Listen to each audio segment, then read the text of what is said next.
Okay, so you're here with us on the deep dive, and chances are you're probably interested in weight management. Okay. I mean, who isn't these days? Yeah.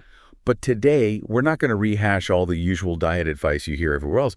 We're going deeper. Yeah. We're going to look at something really fundamental that often gets overlooked when it comes to weight, and that is the connection between your blood sugar and how your body handles weight. Right. It's easy to get caught up in the whole calories in versus calories out thing, which of course is part of it. But Yeah. the way your body manages its fuel source, the glucose in the blood, that can be a huge factor in whether you're burning fat or storing it. Absolutely. Yeah. And I think a lot of people can relate to this. Like, you're watching what you eat, you think you're doing everything right, Right. but the scales just won't budge. Yeah. So today, we really want to dive into that, like what's going on there and how understanding your blood sugar could be that missing piece of the puzzle for you. Our goal is to kind of illuminate this connection and give you some actual practical strategies you can use to stabilize your blood sugar. Yeah. And, if we step back for a second, it's not just about the number on the scale, right? This whole blood sugar thing, it impacts so many areas of your health, from like your energy levels to even your mood. Yeah, for sure. So let's break this down a little bit. When you eat, especially foods with carbs, your body breaks those carbs down into glucose, which is a simple sugar that enters your bloodstream. Yeah. Now, what happens next is super important. Right. So as your blood glucose levels start to rise, your pancreas releases insulin. And you can think of insulin like a key that unlocks your cells so the glucose can move from your blood into those cells where it's used for energy. Okay, so insulin's like the delivery guy, but it's also sometimes called a fat storage hormone, Yeah. which sounds kind of weird, right? Yeah. Like, how can the hormone that helps us use energy also make us store fat? That's a great point. You see, when your insulin levels are high, it basically tells your body, hey, we've got plenty of fuel readily available right here in the bloodstream. Right.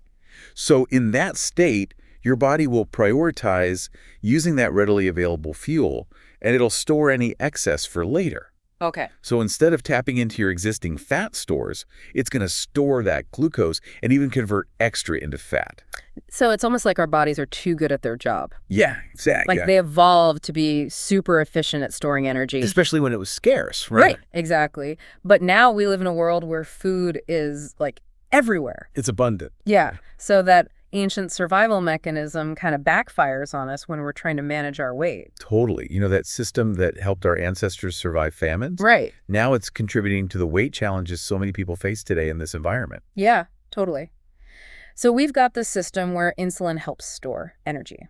Now, what happens when we eat a lot of the foods that are quickly broken down into glucose, like those refined carbs and sugars? Well, the consequence of flooding your system with all those easily absorbed carbs is blood sugar spikes, right? Yeah. These are those rapid surges in your blood glucose levels. Imagine a sudden rush of fuel into your system. So it's not just a temporary sugar high, right? Mm-hmm. What actually happens when we get these spikes? Oh, no, there are definitely consequences to those ups and downs. First of all, what goes up must come down. Yeah. And that leads to energy crashes. You get that initial burst of energy and then boom, fatigue, fuzzy thinking. And ironically, you end up craving more quick energy, more carbs to try and get back up again. Oh, yeah, we've all been there, right? Like that afternoon slump after a big pasta lunch or something. Exactly. And the second thing is, remember, during these high insulin periods, your body is in fat storage mode. Oh, right. So you're not burning fat, you're potentially adding to it. And on top of that, those blood sugar swings can mess with your hunger signals by disrupting hormones like leptin and ghrelin.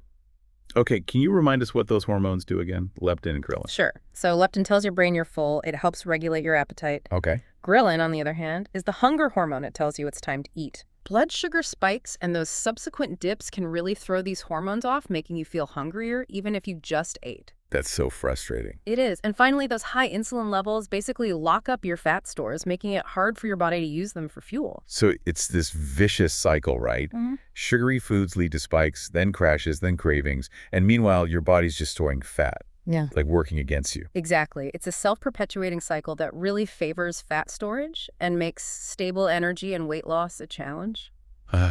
Okay, so what happens if this keeps going for a while? We hear about insulin resistance a lot. Can you explain what that is? So the interesting thing is your body adapts to those constantly high insulin levels. Over time, your cells become less sensitive to insulin signals. It's like Yes. knocking on a door over and over again. Eventually, the person inside stops answering. Right. In this case, your cells become less efficient at letting glucose in even when insulin is there. And that's insulin resistance. So if the cells are resisting the insulin, does the body just pump out even more insulin to try and make up for it? Exactly. Your pancreas senses that blood sugar is still high, so it tries to overcome the resistance by producing more insulin, Okay. which leads to a situation where you have chronically high insulin even when you're not eating. So even between meals, your baseline is higher than it should be. Exactly. And with all that extra insulin, it's even harder for your body to access its fat stores for energy. It's like the key to the fat reserves is broken. Yeah, basically. And this often leads to more fat storage, especially around the belly, which we know isn't healthy. And even though you have energy stored up, you might still be hungry, have cravings, and feel those energy dips because the glucose isn't getting into your cells properly. It sounds like a really tough situation to be in. And a lot of people might not even realize this is happening to them, right? They just feel the symptoms. Absolutely. Mhm. A lot of people experience the effects of insulin resistance without knowing what's really going on. They just feel tired, struggle with cravings, can't lose weight, and they don't realize that blood sugar and insulin resistance could be major factors. So how can our listeners figure out if this might be happening to them? What are some signs to watch out for? Well, one of the most obvious signs is those energy crashes, especially after meals that are high in carbs or sugar. Pay attention to how you feel an hour or two after eating. Yeah, that's definitely relatable. What else? If you're constantly craving carbs or sugary foods even soon after a meal, that could be a sign of blood sugar imbalances too. And if you're trying to lose weight but nothing's happening even though you're restricting calories, that could point to blood sugar problems too. Okay, so energy crashes, cravings, difficulty losing weight. What else? Feeling hungry again soon after you ate, even if you had a decent meal, that's another one. And then there's the classic mid-afternoon fatigue that hits you out of nowhere. You know that feeling when your energy just plummets? Oh, yeah. And think about those mood swings when you get hungry. That hangry feeling that can often be linked to dips in blood sugar too. Right. Difficulty concentrating or feeling foggy-headed, that can be a sign your brain isn't getting a steady supply of glucose. And finally, that stubborn belly fat that just won't go away no matter how much you diet or exercise, that can be a strong indicator of insulin resistance and blood sugar problems. Okay, so if any of that sounds familiar to you, it might be worth considering that your blood sugar is playing a bigger role than you thought. Now that we understand the problem, what can we do about it? How can we use this knowledge to actually support healthy weight loss? That's the exciting part. Understanding how it all works leads us to some practical strategies. The goal is to move away from those blood sugar roller coasters and aim for more stable glucose levels throughout the day. So how do we do that? Well, one of the most important things is strategic meal composition. It's not just about what you eat, but how you structure your meals. Okay. For example, research shows that the order you eat different foods in can actually affect your blood sugar response. Really? Yeah. So starting your meal with fiber-rich veggies, then protein and healthy fats before you get to the carbs, can help reduce the overall impact on your blood sugar. Wow. That's a really simple tip. I mean, it sounds almost too simple. How does that actually work? Well, fiber, protein, and fats, they digest slower than carbohydrates. Okay. So by eating them first, you're creating a buffer that slows down the absorption of glucose into your bloodstream. Oh, I see. That leads to a more gradual rise in blood sugar instead of a spike. That makes sense. And then, of course, making sure your plate is balanced overall with lean protein, healthy fats, and plenty of those non-starchy veggies alongside moderate portions of complex carbs is key. Right. And don't forget about protein. It doesn't trigger a big insulin release, and it keeps you feeling full longer. Okay, so strategic meal composition's a big one. What else? Well, the timing of your meals matters, too. Allowing 4 to 5 hours between meals gives your insulin levels a chance to drop. Okay. And that gives your body a chance to use stored fat for energy. It's like giving your metabolism a break from constantly processing glucose. So it's not just about what you eat, but when you eat it too. Exactly. And extending your overnight fast to, say, 12 hours or more can also help improve your insulin sensitivity. Oh, right. And here's a simple tip. Get some light exercise after your meals. Even a 10 to 15-minute walk can help your muscles use that glucose more effectively and reduce those post-meal spikes. Okay, I love that small, manageable changes.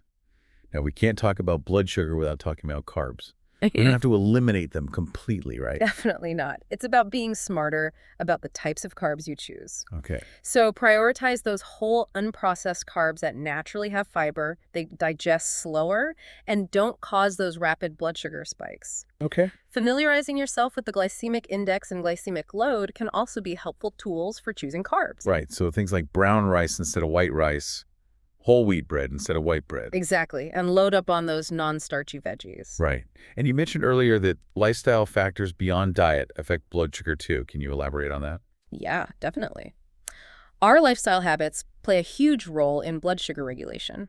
For instance, how well you sleep directly impacts your insulin sensitivity. Hmm. If you're not getting enough sleep or your sleep is poor, your cells can become less responsive to insulin and can also make you crave those unhealthy carbs. Oh, no. And stress is another big factor. When you're stressed, your body pumps out cortisol, which can raise blood sugar and lead to insulin resistance over time. Right. And then there's exercise. Regular physical activity is so beneficial because it helps your muscles take up glucose without needing as much insulin, Okay. and it improves your overall insulin sensitivity for hours afterwards. So good sleep, stress management, and exercise. Those are all crucial. Now, we also wanted to talk about a natural supplement called GlucoTrust. How does that fit into this? So certain natural ingredients have a long history of use and have been studied for their potential to support healthy blood sugar. And GlucoTrust is a supplement that combines several of these herbs and nutrients. Okay, so what are some of the key ingredients in GlucoTrust and what do they do?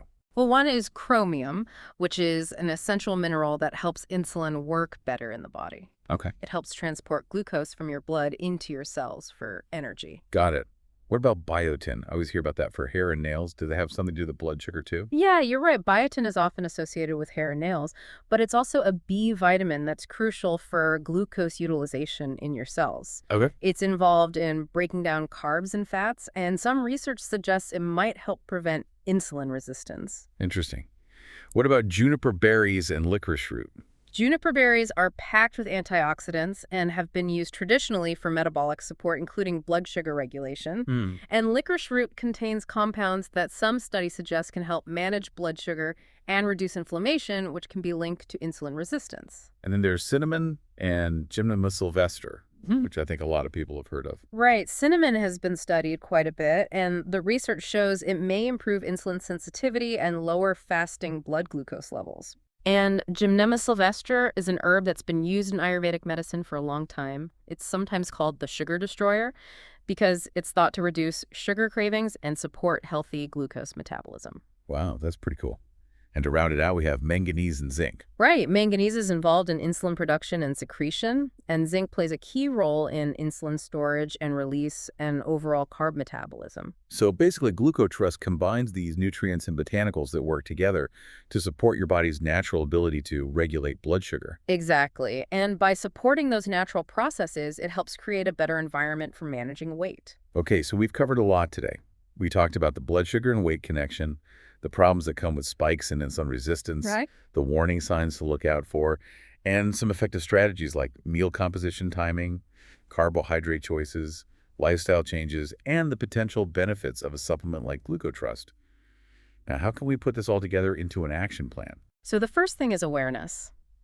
If you think your blood sugar might be an issue, talk to your doctor about getting tested, or maybe even try a continuous glucose monitor to see how your body responds to different foods and activities. Okay.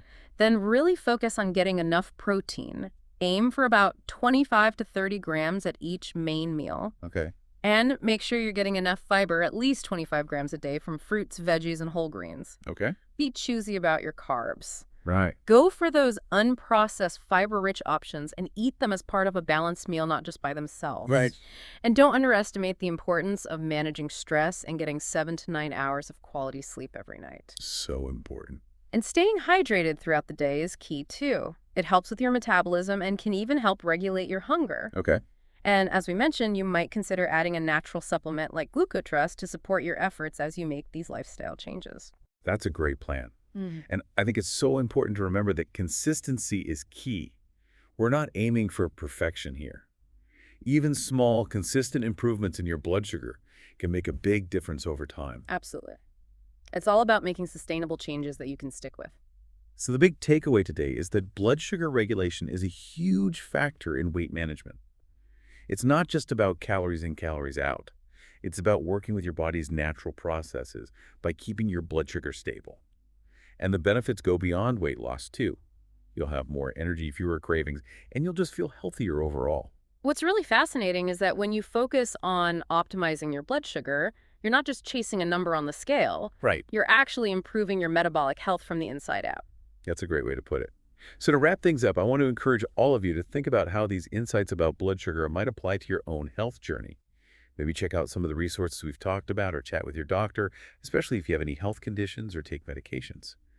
Thanks so much for joining us on the deep dive today. And one last thought for you. What's one small manageable change you can make today to start supporting healthier blood sugar levels? It might have a bigger impact than you think. That's a great question to ponder. I'll see you next time on the deep dive. See you then. Bye.